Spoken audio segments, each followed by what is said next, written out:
So I watched Anthony Fauci before Congress. He did a funny thing. He gave a statement blasting his critics, and then he gave them no chance to reply.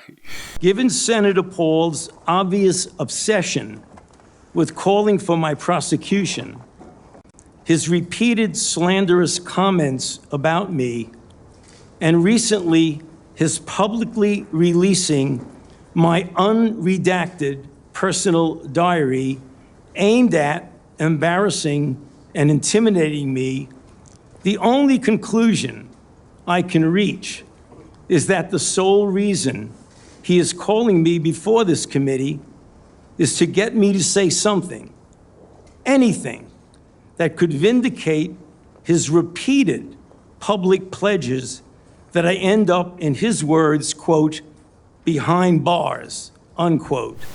In other words, while he was under oath and subpoena, he followed the subpoena. He gave his opening statement. But then he said this is going to be a one-way hearing because every single question, and I stopped watching at 90 invocations of the Fifth Amendment. He pled the Fifth Amendment. On the advice of counsel, I respectfully decline to answer based upon my rights under the Fifth Amendment to the Constitution. Yeah, well, silence is admission. Think of the precedent that establishes. Congress wants to find out, wants to investigate, subpoena somebody. If you don't go, you're going to go to jail if you're Steve Bannon or Peter Navarro. But if you're Anthony Fauci, as in the case of left-wing Lois Linner, you just blast everybody and then you shut up and hide behind the Fifth Amendment and make a mockery while the Democratic senators walk out and try to ruin the entire inquiry. But what was the inquiry about? Remember, we talked about that. 1,100 pages that, in his arrogance, he kept a diary.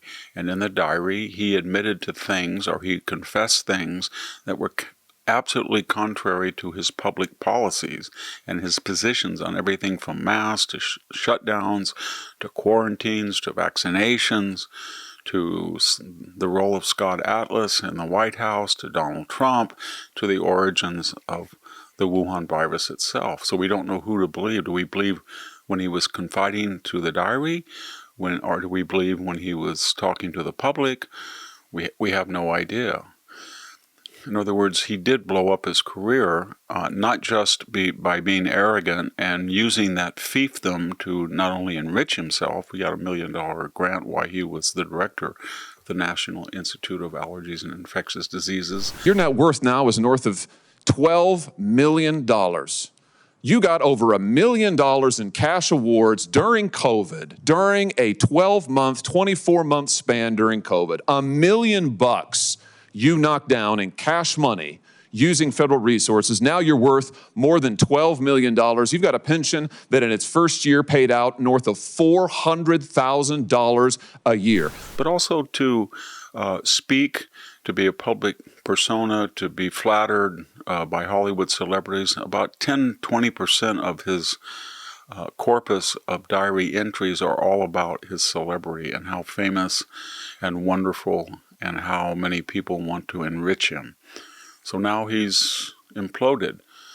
Everybody should, I guess, again, think about the Greek or the Aeschylean idea of hubris, that is, overweening arrogance leads to complete recklessness, ate, and the gods intervene, and the goddess Nemesis provides divine retribution. Part of me felt sorry for Anthony Fauci. He's 85 years old. He's been in government years.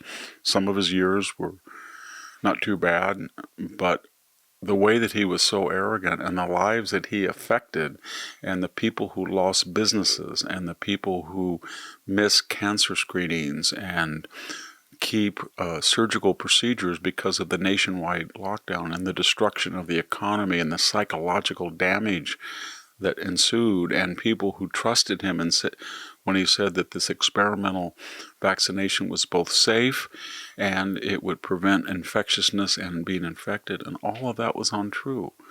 And so here this poor old man was up there trying to plead the Fifth Amendment, and he said, basically, I have nothing to apologize. You are unfair, and I resent this, and I'm done. I'm not going to answer one question. You have no right to cross-examine me on anything in my diary, anything I've said. So it was really the complete career and personal destruction of Anthony Fauci. Thank you for tuning in to the Daily Signal. Please like, share, and subscribe to be notified for more content like this. You can also check out my own website at victorhanson.com and subscribe for exclusive features in addition.